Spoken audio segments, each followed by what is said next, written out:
आज हम देखेंगे introduction to Python. Guido van Rossum है पाइथन के क्रिएटर।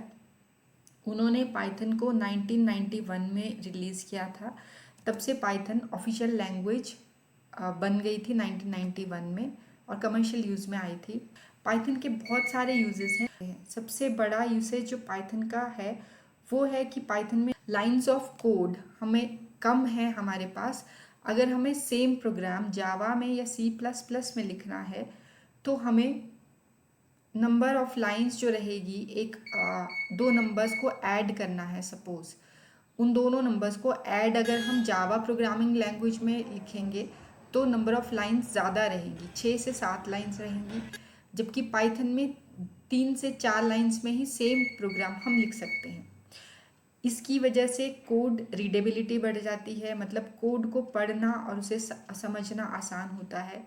दूसरा जो यूसेज है, मेन यूसेज जो पाइथन का वो है कि पाइथन इंग्लिश की जैसे लैंग्वेज ही रहती है। उसमें जो वर्ड्स होते हैं वो जैसे इंग्लिश में हमें सेंटेंसेस और वर्ड्स को पढ़ना हमें आता है, सेम सेंटेंसेस या सेम वर्ड्स पाइथन में यूज़ होते हैं, जिसकी वजह से कि अगेन पाइथन की रीडेबिलिटी बढ़ जाती है।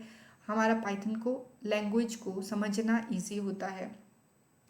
और क्योंकि पाइथन में नंबर ऑफ लाइंस, जो कोड की नंबर ऑफ लाइंस हैं वो कम रहती हैं, तो जब भी कोई बिगिनर कोई पाइथन को as a first language choose करता है तो उसके लिए पाइथन को समझना आसान रहता है।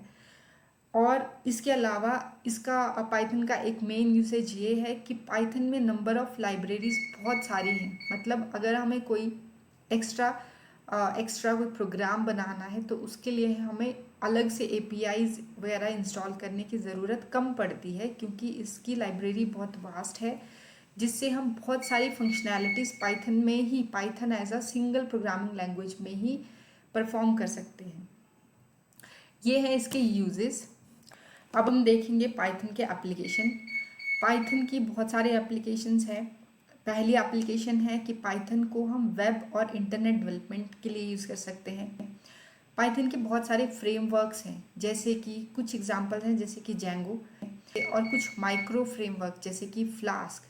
ये ऐसे फ्रेमवर्क्स हमें ऑफ़र करते हैं बहुत सारी चॉइसेस जो हमें वेब डेवलपमेंट में बहुत हेल्प करती है। दूसरा इसका यूज़ है कि पाइथन की हेल्प से हम साइंटिफिक और न्यूमेरिक कंप्यूटेशंस कर सकते हैं।